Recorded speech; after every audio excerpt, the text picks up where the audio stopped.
Sobat Teset. Pada episode selanjutnya dalam rangka persiapan persidangan Sinode Raya ke-22 di Makassar yang diselenggarakan pada bulan Oktober 2025, Heset Entertainment masih menayangkan beberapa figur presbiter GPIB yang mumpuni dan membumi, yang sudah mempunyai pengalaman di pelayanan maupun pekerjaan di bidangnya. Untuk itu, kami tetap masih akan memberikan judul mengenal lebih dekat figur tersebut. Interview ini dipandu oleh jurnalis senior Frans Espong. Tonton sampai habis videonya dan nantikan figur selanjutnya ya.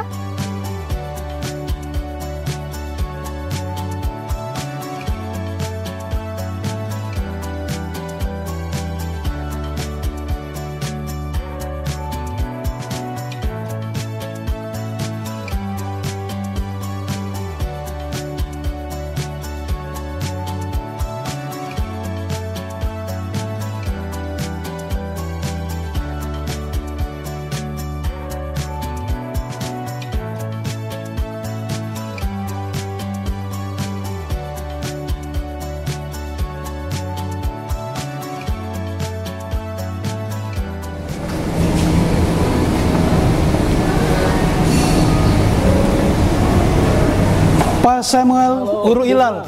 Waduh, lama nggak ketemu. Kabar baik. Pak Sam sendiri bagaimana kabarnya? Sehat. Ay, puji Tuhan. Sehat. Pak Sam, banyak yang kita mau bicarakan ini. Oke, Bung. Ya. Ya, dengan senang hati. Ya. Silakan duduk, Bung. Ya. Selamat datang di Damaria. Ya. Ini salah satu main bisnis restoran kami. Oh. Damaria ini khusus makanan-makanan Italian. Ini ya? Italian food, ya. Oh, nama yang sangat Kristiani kalau dengan ada Marianya itu. Iya. Iya. Pak Sam. Waduh, ini kalau dengar nama Pak Sam Samuel Uruilal udah terbayang saya sebuah gereja Maranatha Denpasar. Katanya ketua 4 di sana. Ketua 1. Ketua 1 sekarang, Pak ya. Ketua 1. Ketua 4 Mupel Bali NTB. Di Mupel Bali yang ketua 4. Ya. Nah, ini sesuatu yang apa namanya? Yang tidak gampang untuk dijabat. Ya. Karena selain ketua 1 di gereja, ketua 4 di Mupel gitu ya Pak Sam ya. Nah, ini kami dari Heset Entertainment ini mau cari tahu ini Pak, apa namanya? Sepertinya di Damaria inilah Pak Sam akan bercerita banyak tentang success story beliau, seorang sarjana teknik S1 hukum, S2 hukum, tapi juga dan 3 karateka. Nah, yang lebih luar biasa lagi, beliau adalah sosok pengusaha sukses untuk berbagai lini bisnis. Kami pengen tahu Pak, success story sehingga Bapak bisa menjalankan roda bisnis, tapi juga roda kegiatan-kegiatan gerejawi. Terima kasih Bung Frans. Proses perjalanan hidup sebenarnya panjang ya. Kalau kita melihat dari proses perjalanan kami lahir di salah satu kecamatan kecil di Pulau Saparua. Bapak kami seorang guru, sampai terakhir pensiun dengan kepala kantor PDNK. Kakek kami pendeta, kakak kami pendeta, ponaan-ponaan juga pendeta, kami juga keluarga pendeta di GPM. Kalau di Ambon itu, kalau di tamat sekolah hanya ada 2, di sekolah pendeta atau sekolah guru. Kakak saya pilih sekolah pendeta, kakak saya perempuan yang lain sekolah guru. Saya sendiri yang merantau. Jadi kita 6 bersaudara, perempuan 6, laki 4. Laki itu semua merantau. Salah satunya saya di Bali. Saya di Bali, saya kuliah di Universitas Udayana, Fakultas Teknik, jurusan mesin. Tamat S1. Setelah tamat, saya sempat kerja 6 bulan di PT PAL Surabaya. Setelah itu saya harus balik karena jadi atlet Bali karate. untuk beberapa event. Kita sampai di Bali, teman-teman di Bali malah tanya saya balik, Samuel, ngapain kamu kerja di luar? Orang bule aja datang kerja di Bali. Kenapa kamu nggak kerja di Bali? Iya. Ya, itu yang jadi motivasi saya. Saya mencoba bekerja di Bali, mencoba melamar. Akhirnya saya dapat kerja di salah satu hotel, yaitu Hotel Four Seasons. Di Hotel Four Seasons itu banyak hal yang saya belajar. Karena Hotel Four Seasons itu dia punya golden rule-nya, satu golden rule-nya, treat each other if you need it treated. Kalau bahasa Indonesianya, perlakukanlah orang lain sebagaimana kamu ingin diperlakukan. Itu golden rule-nya Four Seasons. Iya. Itu yang kami pegang, dan banyak hal yang kami belajar di sana, sampai akhirnya kami mencoba bisnis. Mulai bisnis yang pertama kami coba di restoran, namanya waktu itu Nuris, akhirnya kami ganti dengan Hog Wild. Buka pertama tahun 2010 ya booming juga. Setelah itu kami mencoba buka restoran Meksikola, Motel Meksikola. Motel Meksikola cukup familiar lah, maksudnya kalau orang dari mana-mana kalau nama Meksikola semua hafal. Sebenarnya proses awal Meksikola itu kami buka, Bung. Ya kalau saya bilang itu dengan tangisan, dengan air mata. Iya.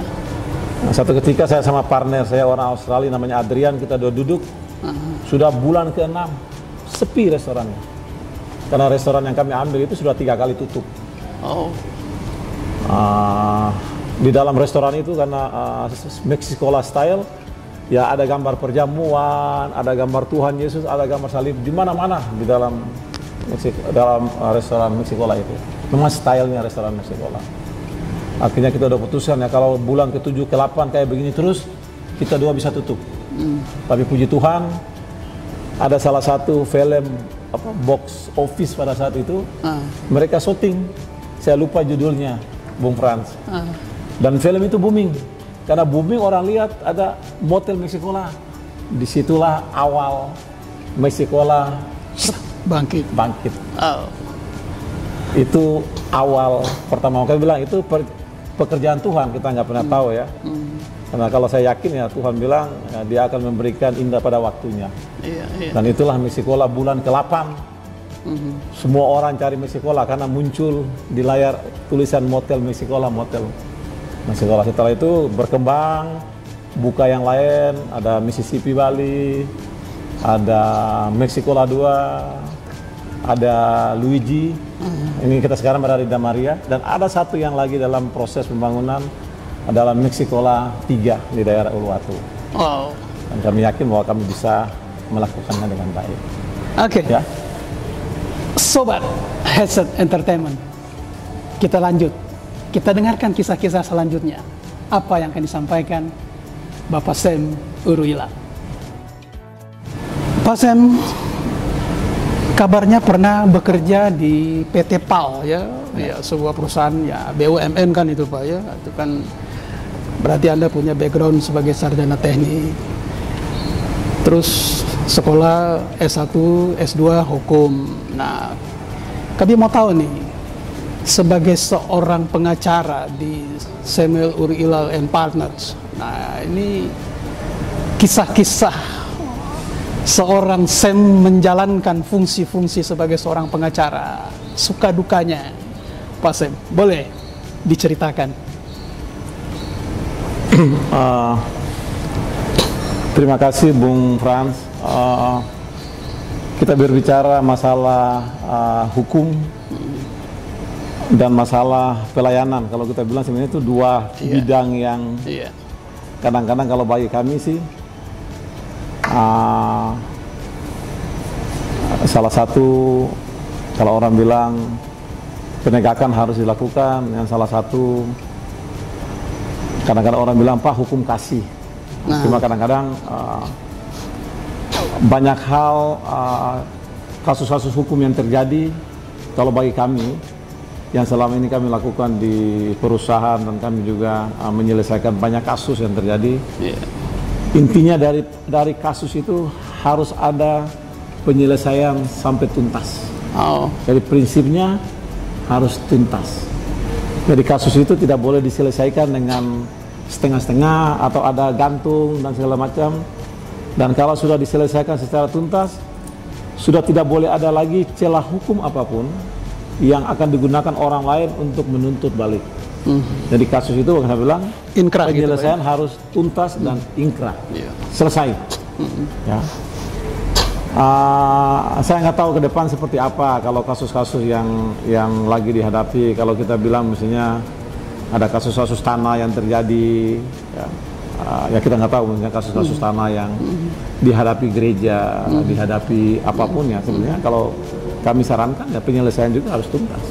Nah, GPIB ini punya kasus-kasus tanah yang bermasalah, yang perlu disentuh secara hukum. Nah, sebagai S2 hukum ini bagaimana nih Pak solusinya? Apa yang bisa segera, yang urgent untuk dilakukan? Ya. Kalau kasus perdata itu kan ada proses mediasi yang harus dilakukan. Kalau mediasi sudah dilakukan berkali-kali dan tidak ada jalan keluar, ya harus proses hukum yang dijalankan. Ya, karena hukum itu harus ada ya menang atau kalah. Kalau sudah masuk dalam fase hukum, menang atau kalah. Dan aset-aset itu harus jelas, sehingga yang kita tinggalkan kepada generasi berikutnya juga harus jelas. Kalau aset nggak jelas, bermasalah, akhirnya tenaga dan waktu kita tuh hanya terbuang untuk bagaimana menyelesaikan aset-aset itu sebenarnya. Padahal sebenarnya aset-aset itu, ya kalau memang sudah benar aset punya kita, ya kalau harus kita, orang bilang harus kita rebut, ya harus kita rebut. Kalau itu hak punya kita. Betul. Ngapain kita biarkan orang lain menggunakan aset kita yang sebenarnya aset itu bisa kita gunakan untuk kepentingan, ya kita bilang kesejahteraan para pendeta dan kesejahteraan yang lain. Ya kalau prinsip saya harus rebut aset itu, dan aset itu harus tetap menjadi aset GPIB.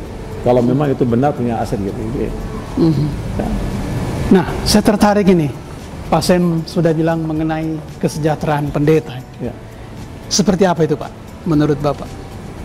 Kalau kesejahteraan pendeta, Bung Frans, kalau saya berbicara sebagai seorang pengusaha, ya, bahwa gereja atau GPIB punya banyak aset.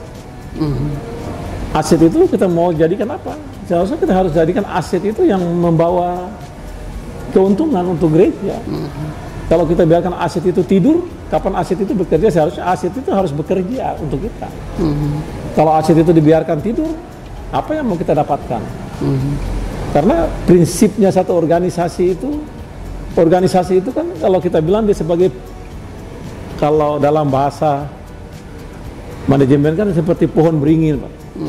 Di mana orang yang ada di bawahnya tuh sebenarnya dia harus merasa sejuk, merasa nyaman di organisasi tersebut.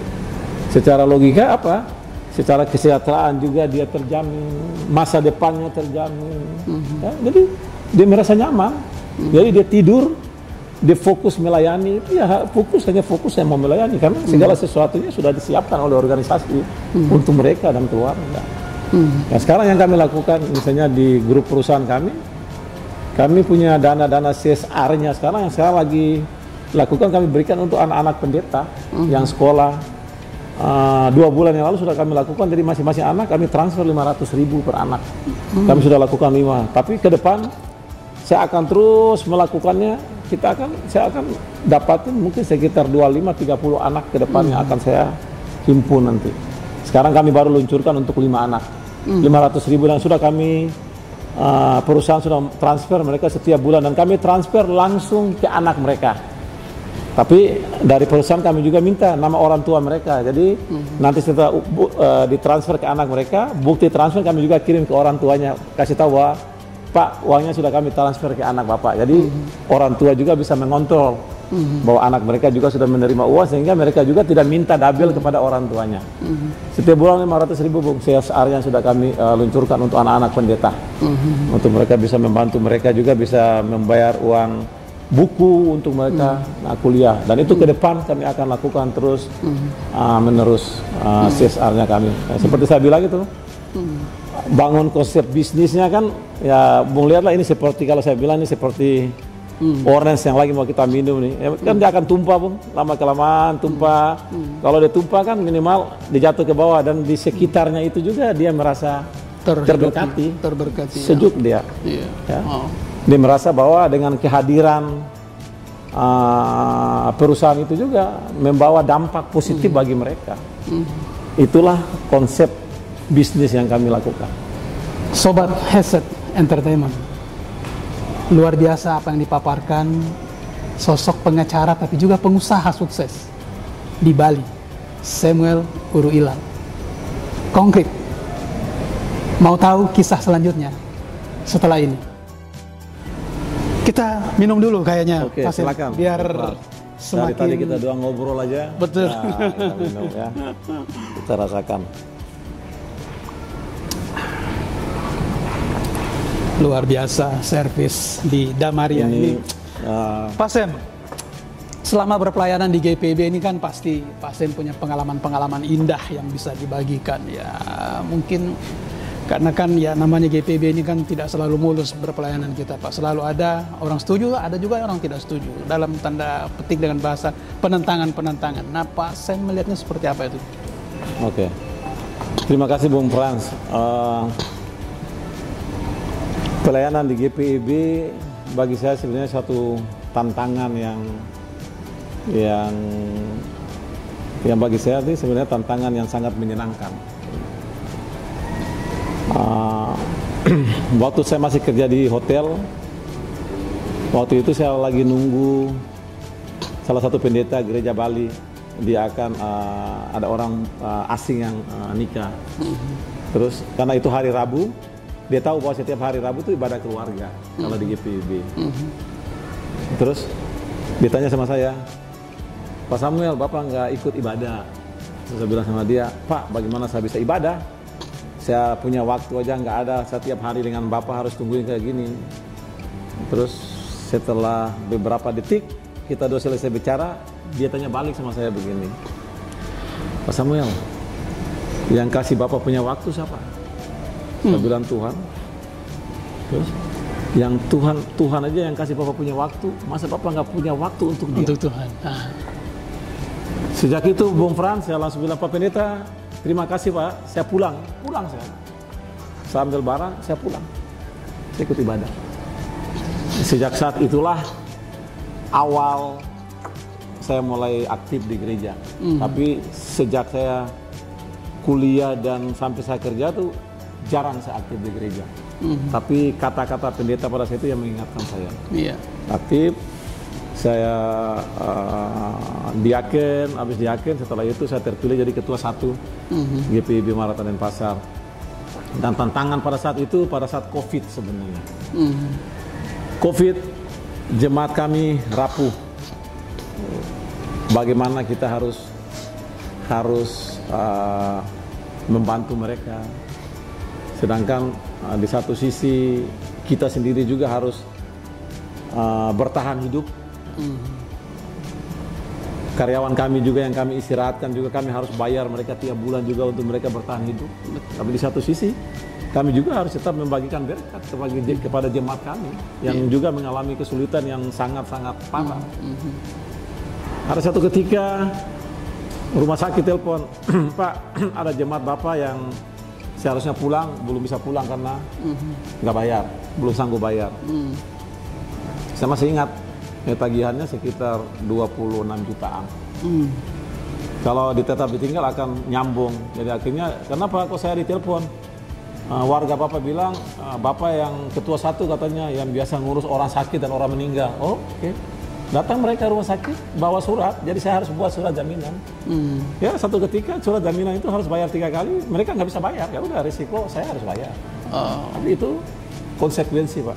Tapi prinsip dari itu saya mau bilang bahwa apapun yang kami lakukan, ada yang menentang, ada yang tidak suka dan segala macam, hanya satu Pak, Bapak harus berani mengeksekusi apapun pekerjaan yang itu Bapak anggap pekerjaan untuk Tuhan.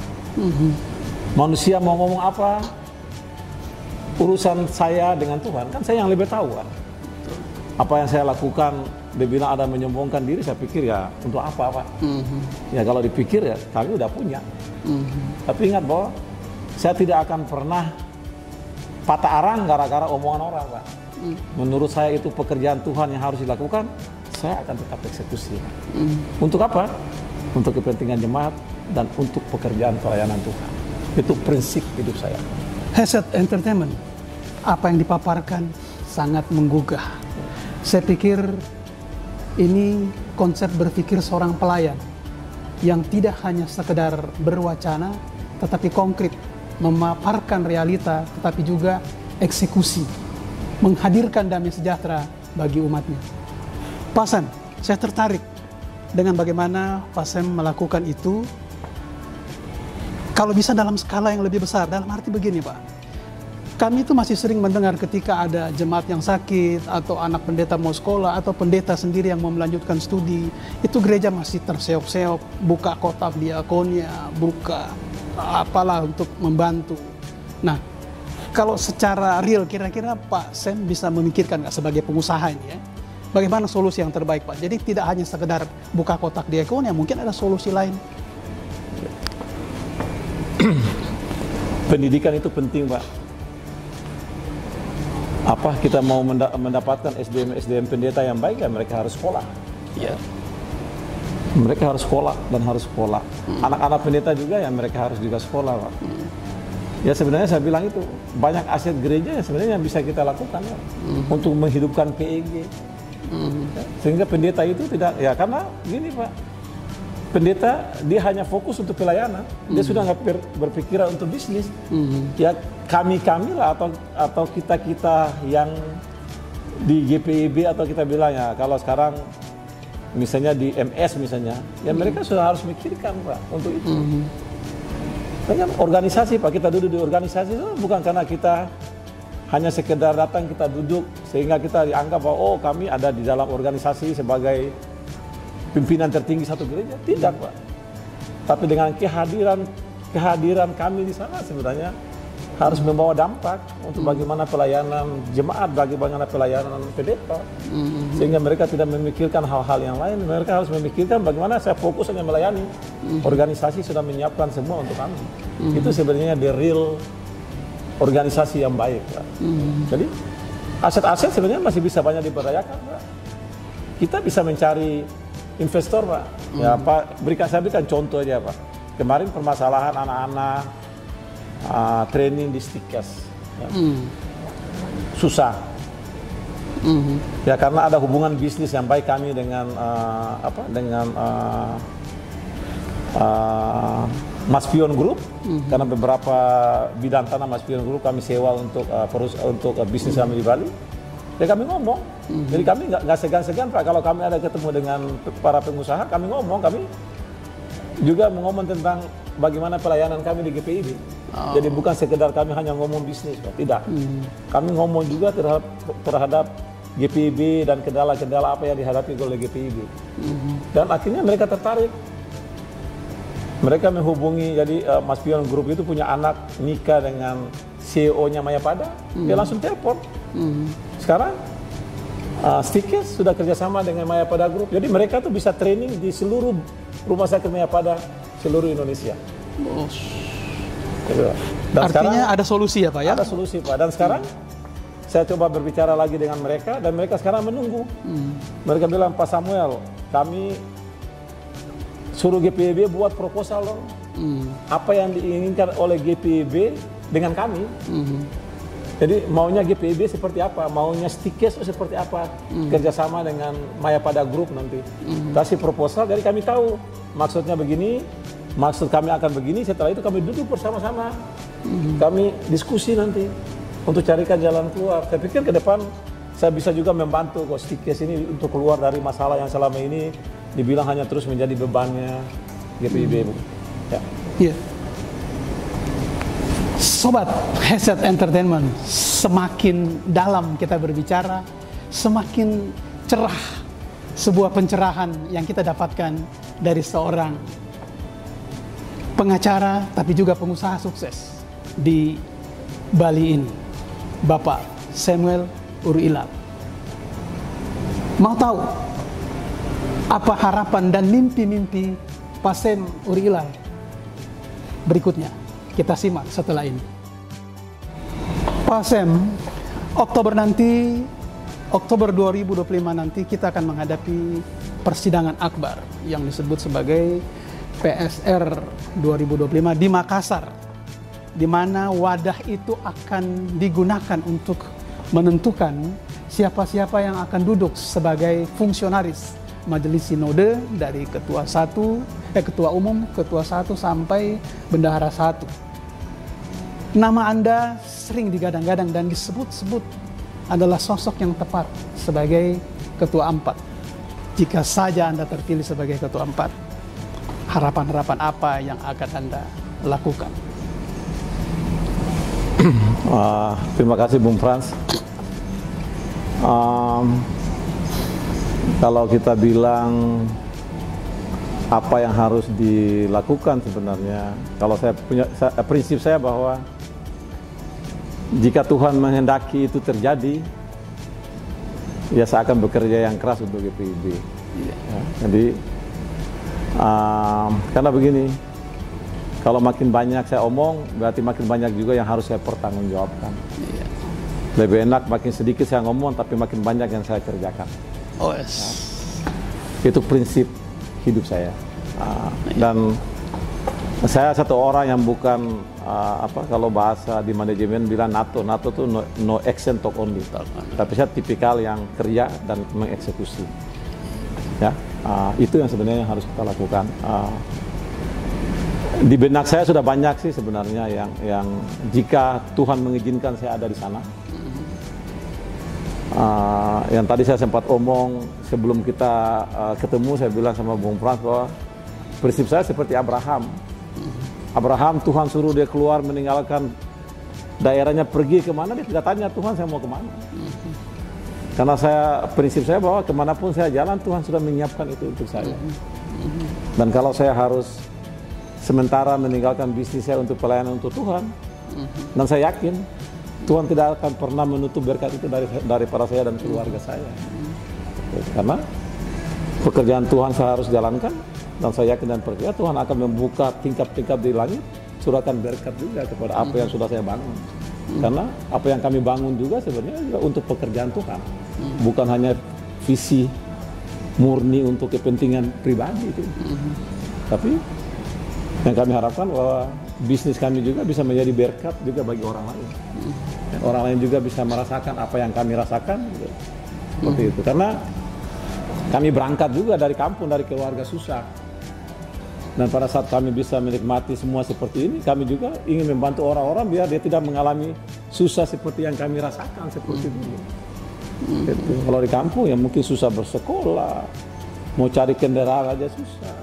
Kadang-kadang saya di kampung, yang sekarang yang saya lakukan kadang-kadang ke Ambon, setiap tahun kami beli motor, kami sumbang. Pendeta-pendeta yang memang susah mendapat akses untuk pekerjaan-pekerjaan pelayanan seperti itu. Ya, karena kaki kami juga pendeta, dan kami merasakan hal seperti itu waktu beliau masih jadi pendeta. Nah, jadi saya senang Pak Sem. Artinya begini, ketika gereja mau mengusahakan sesuatu untuk mendatangkan kebaikan bagi umat Tuhan, terkadang gereja terbentur pada masalah bisnis. Orang membenturkan gereja dan bisnis itu sesuatu yang bertolak belakang. Padahal gereja butuh duit, ya kan? Gereja sepertinya menganggap bisnis itu tidak perlu ada di gereja. Nah, bagaimana kalau Pak Sem sebagai pengusaha bisa mempertemukan gereja bisa berpelayanan dengan baik, tetapi bisnis bisa dijalankan juga dengan baik? Bagaimana Pak solusinya ini? Oke. Begini Bung Frans. Kita berada di dunia kan semua orang butuh makan. Pelayanan juga kan membutuhkan uang. Ya kalau prinsipnya kan bilang kan Tuhan bilang datanglah kepadaku, bawalah persembahan ke lumbung, ke rumah perbendaharaan kan untuk apa? Persediaan dana untuk pelayanan. Ya kalau kita nggak bisa menjalankan, ya kita bisa bilang bisnis yang beretika yang kita jalankan. Ya, bukan bisnis yang yang tidak beretika. Gereja harus menjalankan bisnis, tapi bisnis yang beretika. Gitu. Sehingga apa yang kami bisnisnya dijalankan oleh gereja menjadi berkat bagi orang lain. Bapak bisa lihat teman-teman kita di Katolik, apakah mereka punya bisnis? Katolik itu pemegang ekonomi dunia mereka. Betul. Kenapa kita harus takut? Tapi bisnis yang beretika. Nah, bisnis yang beretika ini seperti apa, Pak Sen? Misalnya pendirian bank barangkali atau ya, misalnya aset-aset kita yang masih bisa kita fungsikan, kita cari partner bisnis yang untuk bisa menjalankannya, itu yang pertama. Ya. Dan kami juga masih bisa kami lakukan, karena relasi atau pengusaha-pengusaha juga ya banyak lah mereka yang juga kenal baik dengan kami. Nah, sebenarnya kami bisa ajak mereka masuk sebenarnya. Terus yang kedua sebenarnya banyak hal Bung sebenarnya yang bisa dilakukan sebenarnya di GPIB. Iya. Apakah kita mempunyai sekolah yang bagus ya, sekarang kan gereja Jawa lah, GKJ ya. GKJ ya. Mereka punya sekolah yang bagus. Iya. Ada rumah sakit. Oh. Ya saya bilang aja bisa saja. Kita nggak pernah tahu apakah dengan Maya pada grup ini ke depan ada aset atau ada tanah GPIB yang bagus yang bisa kita diskusikan untuk menjadi satu rumah sakit. Kita belum tahu. Bisa saja. Ya, peluang-peluang banyak sebenarnya yang bisa didapatkan. Terus juga yang sebenarnya saya pikir duit yang paling gampang itu sebenarnya gitu. Kita akan buatin satu ringtone saja khusus GPIB. Seluruh warga GPIB pakai ringtone itu setiap bulan duitnya masuk. Sangat gampang. Iya. Kemarin saya buat waktu PST tahun 2018 kemarin, yang dari providernya nelpon kami, Pak tolong kirimin rekening gereja, ada uangnya yang harus kami transfer. Dan saya belum tahu berapa uang yang ada. Baru mereka hubungi Pak, karena ringtone itu kan nggak bisa dihapus Pak. Nggak bisa ya. Karena seumur hidup dia akan jalan terus Pak. Iya. Kalau GPIB aja bisa menggunakan itu seluruh GPIB, dan saya pikir itu suatu menjadi aset yang uang yang sangat baik untuk kami Pak sebenarnya. Banyak hal Pak sebenarnya yang bisa dilakukan untuk GPIB Pak. Cuma saya bilang saya tidak akan banyak ngomong, tapi kalau Tuhan mengizinkan itu terjadi Pak, saya akan banyak bekerja sekemampuan saya untuk GPIB. Oh. Ya. Luar biasa, kita semakin dibekali bahwa gereja kita, gereja Protestan di Indonesia bagian Barat ini berbangga punya sosok seorang Samuel Uruilal yang sekiranya bisa masuk sebagai ketua 4 Majelis Sinode 2025-2030 nanti, bisa menjalankan fungsinya sebagai ketua 4. Tadi disebut-sebut bisa melakukan kerjasama, bisa juga melakukan kerjasama dengan mendatangkan investor. Nah, saya perlu lebih tahu lebih dalam ini Pak Sens. Bagaimana modelnya kira-kira untuk mendatangkan investor ini? Karena model kerjasama ini memang yang paling tren dan yang paling mudah sebenarnya dilakukan dan bisa menghasilkan profit atau gain yang tidak sedikit dan real gitu. Boleh ceritakan Pak? Oke. Bisnis itu, kalau orang berbicara masalah bisnis adalah berbicara masalah trust, percayaan. Itu yang hanya harus diprinsip. Yeah. Kalau kita ngomong A, yang saya bilang itu beretika juga. Oh. Kalau kita ngomong A ya harus A, harus jujur kan, beretika. Proses bagi hasil itu sebenarnya satu proses yang sangat gampang dilakukan. Dengan syarat bahwa GPIB tidak perlu kasih keluar modal. Kita punya aset, kasih mereka kelola bagi hasil. Saya kira prinsip yang sangat gampang kalau bisnis. Dan itu yang kami lakukan di di berbagai hal, beberapa bisnis kami seperti itu. Jadi kadang-kadang kalau dibilang sekarang GPIB, Bapak nanti kita yang bangun ya, bangun satu bangunan aja nggak akan selesai-selesai, Pak. Jadi prinsipnya hanya satu, Bung Frans, bahwa trust. Kalau kita mau maju bersama-sama, trust, percayakan, pekerjaan itu akan jalan. Jangan pada saat proses akan dijalankan kita saling ya ini sana ini sini, ini sana ini sini, tidak akan pernah bisa selesai. Ya, harus jalan, prinsip jalan untuk kepentingan GPIB. Ya, kalau proses negosiasi bisnis itu harus sampai tuntas. Jangan sampai baru setengah-setengah selesai, nggak jalan-jalan karena dapat omongan, dapat seperti itu, jangan Pak. Bapak harus punya prinsip. Kalau Bapak menganggap bahwa itu dia untung untuk kepentingan GPIB, lakukan Pak. Betul. Jangan mundur, jangan karena omongan dia mundur, nggak akan pernah selesai Pak. Karena pekerjaan apapun harus tuntas. Presiden harus tuntas Pak. Benar. Seorang pemimpin yang baik itu Pak, dia harus berani mengeksekusi segala sesuatu sampai tuntas. Ya, bukan dia membuat segala sesuatu ngambang dan tidak ada penyelesaiannya. Harus tuntas. Pak Sam, ada pertemuan, ada perpisahan. Saya pengen tahu nih pesan-pesan moral dari Pak Sam sebagai closing statement pertemuan kita. Terima kasih Bung Frans. Ada bahasa dia bilang begini, setiap masa ada orangnya, setiap orang ada masanya. Di mana Tuhan menempatkan saya atau Bung Frans di masa yang Tuhan tahu, disitulah sebenarnya Anda bisa berbuat.